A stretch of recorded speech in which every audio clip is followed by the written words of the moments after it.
Hi, Mike. Hi. So today we are going to do a small interview, and this is Mike. Hi. His name is Michael Skorsky, and he's my English teacher. Mhm. Thank you for being here today. You're very welcome. It's a pleasure. So the first question, what do you think is the biggest struggle for English learners? The biggest struggle. Well, if you're talking about the mechanics of English, it depends on the country that you're from.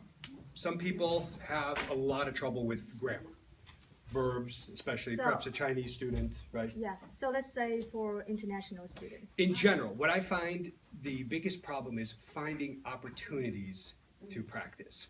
Okay. Okay? So many of our students come after they've spent high school, junior high, maybe even college studying English, but they've never had an opportunity to practice English with a living, breathing human being. So even though they may have a very large vocabulary, even though they may have good grammar skills, the first time they're faced with a conversation, they don't know what to do. Okay. So finding opportunities to get out into the world and practice English with real, living, breathing people is sometimes a struggle. It's kind of communication, right? It's a practical problem. How do you find the opportunities to communicate with real people? Okay, thanks. So, question two, do you have any advice for them to get better at their English? Yes. Okay. So first of all, everybody needs to have, you can't speak a language unless you know a lot of words, right? So the first thing to do is start acquiring a good vocabulary. Read, look up things in the dictionary. Every time you listen to something, write it down, look up the definition. You need words, right? Then, after you've gone through some basic grammar, maybe with an English class or a grammar book, then you need to start hearing the way it is used by real people, right? So as I said, the best thing you could possibly do is meet friends or meet people who speak that language. Use it with them as regularly as possible, okay? Not everybody can do that, right? We have busy lives, people have jobs, they may not have much time to go speak with people in the foreign language. So something you can do there is, I highly recommend watching movies and television, okay? But don't just watch it passively like an observer. Try to participate. What I mean by that is study the movie, study the TV show. Stop the movie from time to time and repeat the words and phrases that you hear on the screen. Try to sound like the actors or the actress. In other words, don't just try to get the pronunciation of each word. Get the up and down of the whole sentence. Intonation. The intonation of the entire sentence, right? That makes it much easier for a native speaker to understand you. Even if your pronunciation is good, if you're accenting the wrong word in a sentence, it will make the listener stop and say, wait a minute, what did you have to process for a second, right?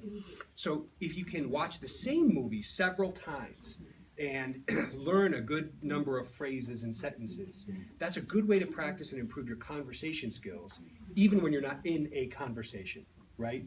You're in a conversation at that point with Russell Crowe or Matt Damon or Gwyneth Paltrow or somebody like, you're having a conversation with them. Don't watch Titanic. That's just too long and not good.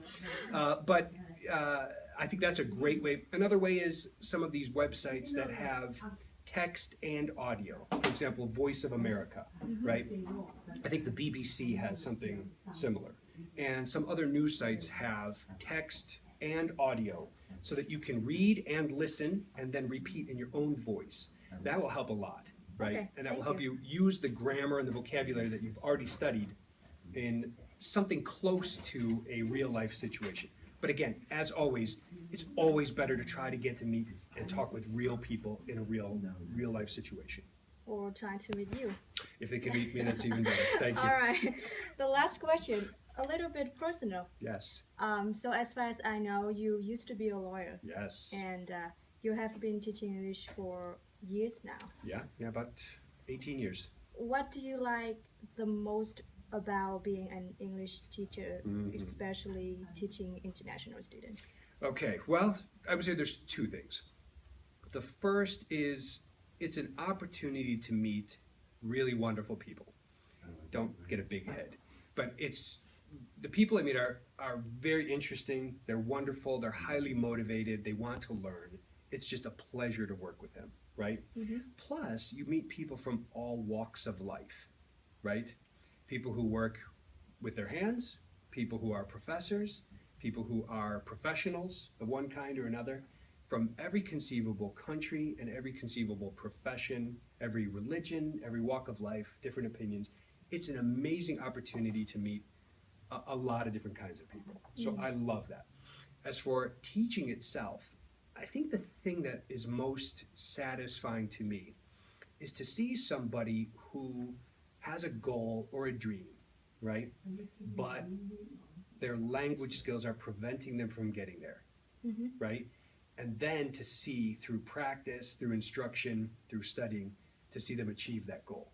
For some people, the goal is very simple. I want to meet my neighbors. I want to be able to talk to people on my street, right? But because they can't use English, they're shy and they don't want to talk to people, so they feel isolated. After an English class, after a semester or two, they gain the confidence to make friends. That's fantastic. Another person's goal may be to get a good job.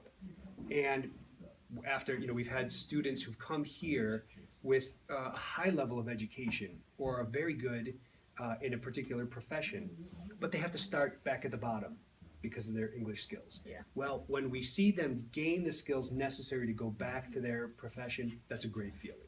They feel satisfied, we feel satisfied, and just to see how happy the people are when they've achieved their goal. That's what I love about it. Yeah. Thank you so much. You're very welcome. Yeah. You're a great It's very student. sweet. Thank you. You're welcome.